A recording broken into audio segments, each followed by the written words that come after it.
When it comes to the arts, Jim and Kay Mabie have received rave reviews. In perfect harmony with each other, they have immersed themselves into the arts and the vitality of the city. Their commitment is singular, their passion for the arts unparalleled. After Jim and Kay courted and then tied the knot, they explored the city, experiencing opera, classical music, and visual arts. They enjoyed it so much that they became active participants in arts organizations all over Chicago. So much was happening in Chicago at that time. We wanted to be part of that. And we wanted to support it as well. The Mabies provided encouragement and became more hands-on after they became empty nesters, with organizations like the Institute of Music, Chicago Symphony Orchestra, Lyric Opera, Urban Gateways, and Goodman Theater. 76 trombones caught the morning sun. The place that they have both poured their hearts and know-how into is the Chicago High School for the Arts. It's the first public school of its kind in the city. Jim and Kay were founding members and have worked on everything from building the board to raising funds to attending student auditions and performances. Something had to be done in the city to increase the diversity of the performers on the performing arts stages, whether that's theater, music. 67% of the incoming freshmen in each class have just miraculously turned out to be kids who have never had a lesson in the art form that they have now chosen to spend the next 4 years for 15 hours a week just devoting themselves to. It's really amazing. Their simple commitment to Chi Arts and many organizations in Chicago has been inspiring to me. They have that type of spirit of encouragement, and that alone is just an inspiration for me because I was able to learn from them and then incorporate that into my own leadership style. My life would not be whole without the arts. Something about the joy that the arts bring that nothing else brings the same level of joy to me that the arts do. Each person must find what arouses their passion and then put their heart and soul into it. And then you just get so much reward back. It's amazing. For almost 30 years, I sailed before the mast on the good ship Philanthropy.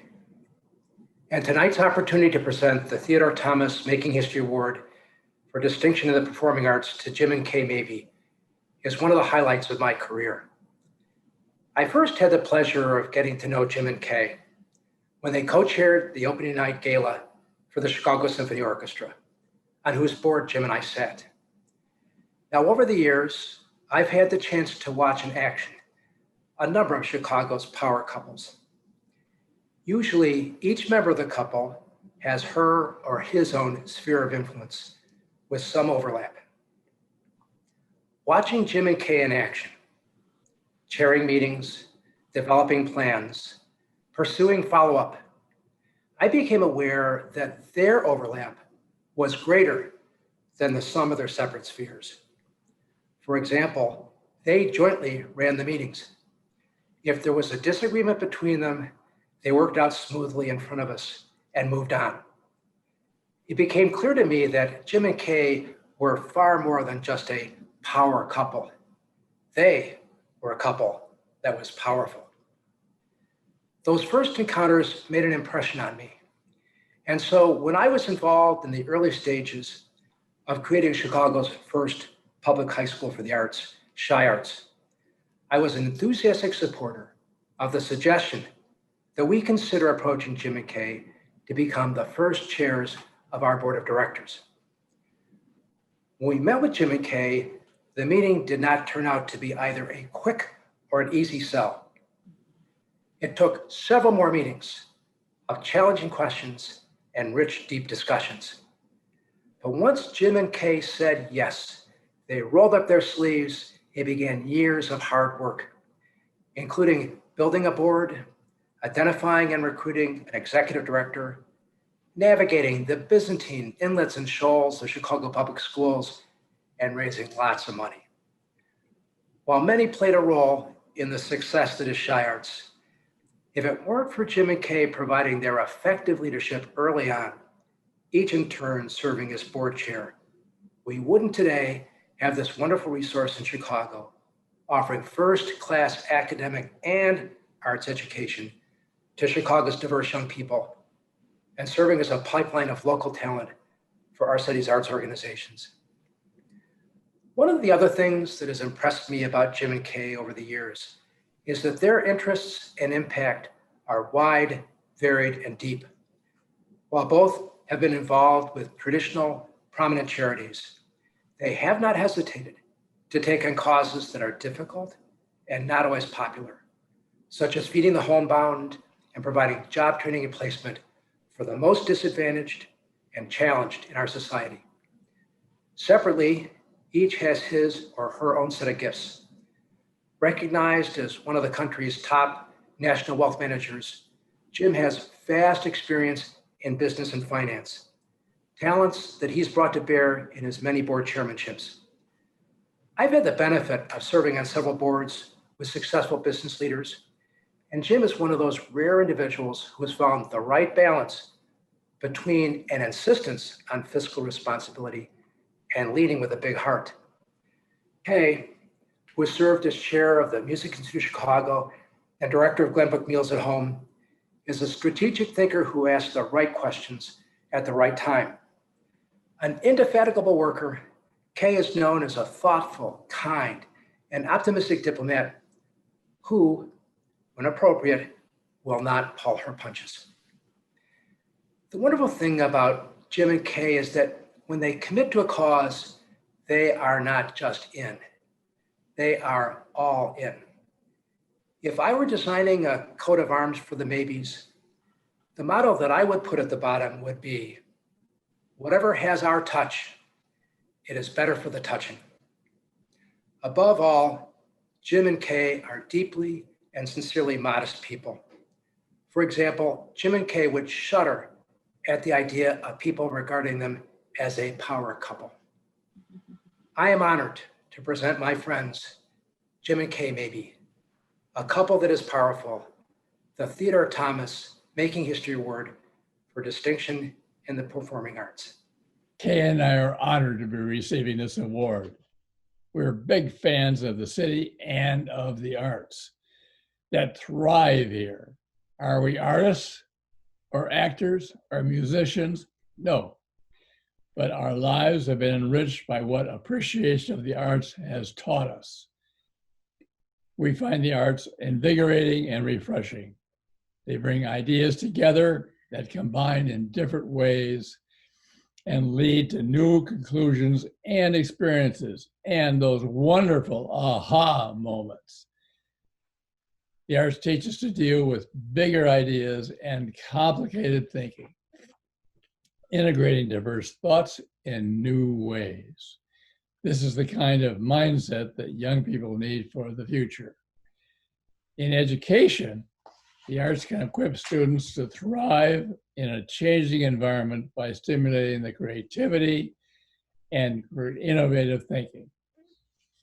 Many of you know that Jim and I have become involved in high school education. Together with a group of incredible people, we worked to start the Chicago Public High School for the Arts, better known as ChiArts. After 2 years of research and preparation, we opened ChiArts in 2009 for the first freshman class of 150 students. Our students mirror the ethnic and racial makeup of Chicago. They come from all 50 wards of the city, and approximately 70% of them have never had a lesson in the art form that they are now going to major in for the next 4 years. Each year, 1,000 hopeful students apply to join the next freshman class, which can take only 150 of them. That's a sad part of our story. Too many students have to be turned away. We hope that CPS will be encouraged by our success and increase arts in the public schools. We're going to keep our fingers crossed because we have seen up close and personal transformation by the arts. Students achieve academically. We call ChiArts students scholar artists. They enjoy school and they work hard. Ours is the longest day in CPS system. 8 a.m. to 5 p.m., that is a long day. We have a 98% graduation rate. Our alums are attending colleges all over the country and often the first in their family to do so. Our job is to inspire our students to apply themselves, and the arts help us to do that. The arts are fun. The arts are self-expressive. They produce an immediate effect. They can be a strong form of communication. The arts make history and record history. They encourage the student and enlighten the historian. And they bring beauty and rhythm and wisdom to life. At any age, we can increase our own creative thinking. How many of us have heard a new sound, or a startling image, or read a passage and thought to ourselves, wow, I never even thought of that? The arts encourage us to be open to new ideas, and they suggest new approaches, and they build self-confidence. That can change lives. Because we appreciate what the arts have brought to us, we feel an obligation to give back and support the arts financially, as well as with our time and enthusiasm. We accept this award on behalf of anyone who has ever been moved by a painting or a symphony, a ballet or a cathedral, a cartoon or an aria, a poem or a rock concert, a piece of sculpture or a wonderful play. Thanks for honoring us in this way, and may we all continue to lives that are enhanced by the arts. The 26th Annual Making History Awards are generously underwritten by Exelon, Lavin Family Foundation, Wintrust, Abbott, Anonymous, The Crown Family, Bon and Holly French Adams Street Partners, the Kenneth C. Griffin Charitable Fund, ITW, Jim and Kay Mabie, Robert R. McCormick Foundation, John W. and Jeanne M. Rowe, Patrick G. and Shirley W. Ryan, Sidley, Liz Stiffel, the Tawani Foundation, and Laura and Dan Webb. Congratulations and thanks to all of tonight's honorees for your valuable contributions to Chicago.